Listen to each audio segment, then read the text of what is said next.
خیبر پختونخوا میں سینٹ کا ضمنی انتخاب، پی ٹی آئی کے حمایت یافتہ آزاد امیدوار خرم ذیشان سینیٹر منتخب۔ غیر حتمی غیر سرکاری نتائج کے مطابق خرم ذیشان نے 91 ووٹ حاصل کیے۔ اپوزیشن کے متفقہ امیدوار تاج محمد آفریدی نے 45 ووٹ لیے، 1 ووٹ مسترد ہوا۔ نشست شبلی فراز کی نااہلی پر خالی ہوئی تھی۔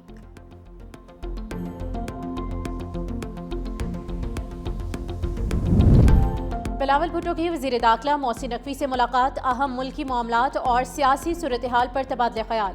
ملاقات ایوان صدر میں ہوئی، نئی قانون سازی کے معاملات بھی زیر غور آئے۔ وزیر اعظم شہباز شریف اور صدر آصف علی زرداری کے درمیان بڑی بیٹھک طے ہے۔ وزیر اعظم حکومتی وفد کے ہمراہ رات 7 بجے ایوان صدر پہنچیں گے۔ وزیر اعظم دورہ سعودی عرب، قومی حکومتی اور سیاسی معاملات پر بریفنگ دیں گے۔ بلاول بھٹو زرداری بھی ملاقات میں شریک ہوں گے۔ پیپلز پارٹی کی جانب سے نون لیگ کو ایک بار پھر آزاد کشمیر حکومت میں شامل ہونے کی دعوت دی جائے گی۔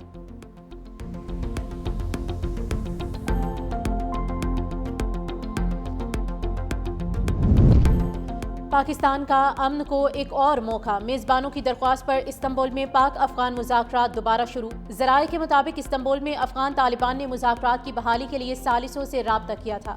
افغان رجیم نے اپنے موقف پر نظر ثانی کی یقین دہانی بھی کرا دی۔ افغانستان دہشت گردوں کے خلاف واضح، قابل تصدیق اور مؤثر کارروائی کرے۔ پاکستان کا دو ٹوک موقف، افغان سرزمین کے پاکستان کے خلاف استعمال نہ ہونے کی یقین دہانی بھی مانگ لی۔ پاکستانی وفد ترکیہ میں مزید قیام کرے گا۔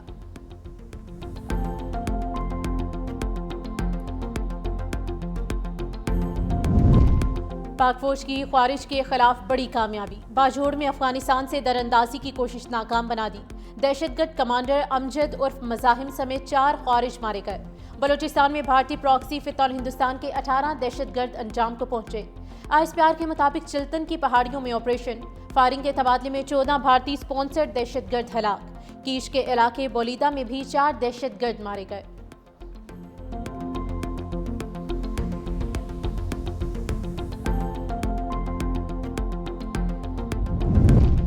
دہشت گردی کے خلاف سیکیورٹی فورسز کی قربانیاں قابل ستائش ہیں۔ وزیر اعلیٰ بلوچستان سرفراز بگٹی کی پریس کانفرنس، کہا پولیس کے جوان بہادری سے دہشت گردوں کا مقابلہ کر رہے ہیں۔ پولیس کی استعداد بڑھانے کے لیے وفاقی حکومت نے 10 ارب روپے دینے کا وعدہ کیا۔ پولیس کے جوانوں کو خصوصی کورسز کرائے جائیں گے۔ پولیس کے لیے جدید ڈرونز بھی حاصل کیے جائیں گے۔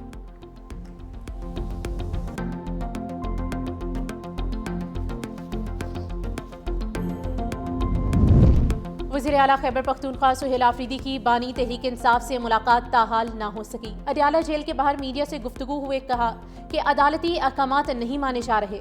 وفاقی اور پنجاب حکومت کو خط لکھا کہ عدالت بھی جائیں گے، ہمیں کسی آئینی قانونی طریقے سے نہیں ملنے دیا جا رہا۔ کوئی ہے جو آئین اور قانون سے اوپر سمجھ رہا ہے۔ سلمان اکرم راجہ نے کہا کہ ہمارا آئینی قانونی حق ہے ہم اپنے لیڈر سے مل سکیں۔ بانی کو اس کے بنیادی حق سے محروم کیا جا رہا ہے۔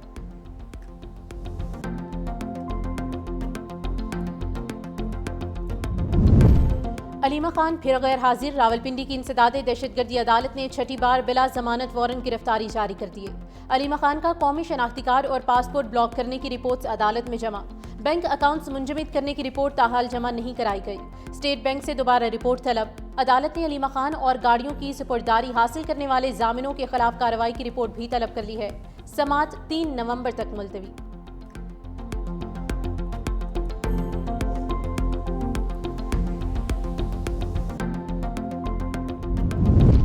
پنجاب کی تاریخ میں پہلی بار 3 دریاؤں میں تباہ کن سیلاب آیا۔ سینئر وزیر پنجاب مریم اورنگزیب کہتی ہیں کہ اتنے کم عرصے میں ریسکیو اور ریلیف کی تاریخ نہیں ملتی۔ مسلم لیگ نون کی قیادت نے عوام سے کیے وعدے پورے کیے۔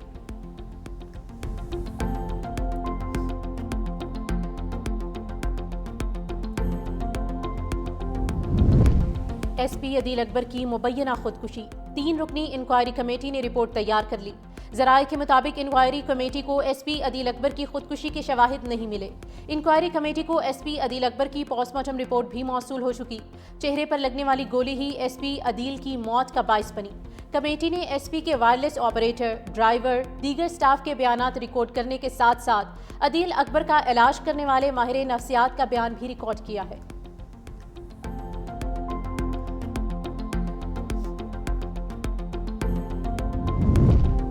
اور لاہور کے شہری خوشگوار فضا میں سانس لینے سے محروم، دنیا کے آلودہ ترین شہروں میں لاہور آج بھی سر فہرست، air quality index 603 record, Gujranwala بھی اسموک کی شدید لپیٹ میں، AQI 591 ریکارڈ۔ آلودہ فضا میں سانس لینے سے شہری مختلف بیماریوں میں مبتلا ہونے لگے، طبی ماہرین نے شہریوں کو ماسک استعمال کرنے کی ہدایت کی ہے۔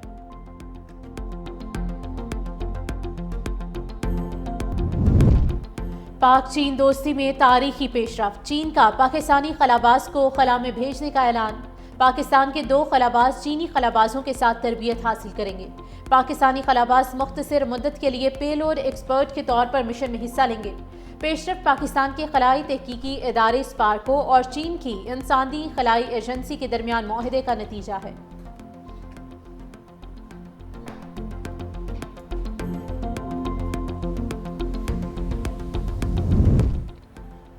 روس کا ایٹمی صلاحیت والے زیر آب ڈرون کا کامیاب تجربہ، روسی صدر پیوٹن نے دعویٰ کیا ایٹمی طاقت سے چلنے والا پوسائیڈون ڈرون کسی بھی بر اعظم تک پہنچ سکتا ہے، جدید ڈرون کو روکنے کا کوئی طریقہ موجود نہیں۔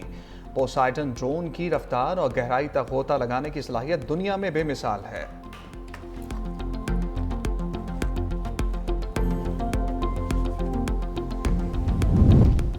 صدر ٹرمپ کا امریکی فوج کو فوری طور پر جوہری ہتھیاروں کی ٹیسٹنگ کا حکم، سوشل میڈیا پر اپنے پیغام میں امریکی صدر نے کہا کہ محکمہ جنگ کو نیوکلیئر ہتھیاروں کی ٹیسٹنگ کا حکم دیا ہے، یہ عمل فوری طور پر شروع کیا جائے گا۔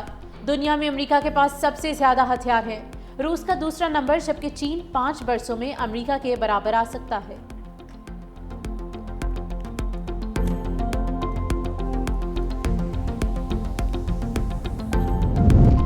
امریکہ کا مشرقی بحر الکاہل میں منشیات اسمگل کرنے والی ایک اور کشتی پر فضائی حملہ، وزیر دفاع پیٹ ہیگسٹ کا حملے میں 4 افراد کی ہلاکت کا دعویٰ، وائٹ ہاؤس کا کہنا ہے کہ کشتی ایک دہشت گرد تنظیم کی جانب سے آپریٹ کی جا رہی تھی۔ امریکہ کے 3 کشتیوں پر حملے میں 14 افراد ہلاک ہو چکے ہیں۔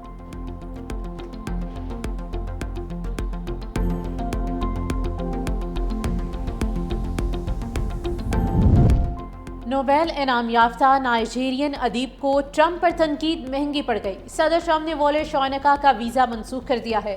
نوبیل انعام یافتہ ادیب وولے نے ٹرمپ کا موازنہ یوگینڈا کے عامر ایدی امین سے کیا تھا۔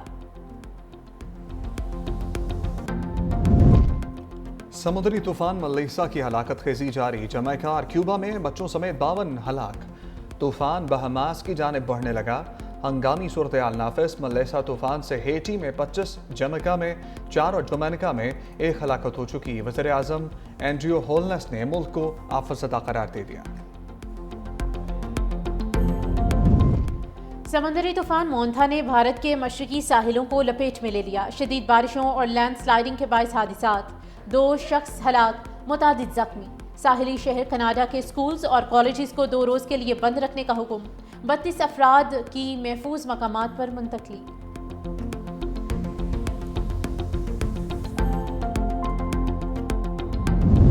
آسٹریلیا میں افسوسناک واقعہ، پریکٹس سیشن کے دوران گیند لگنے سے نوجوان کرکٹر کی موت ہو گئی۔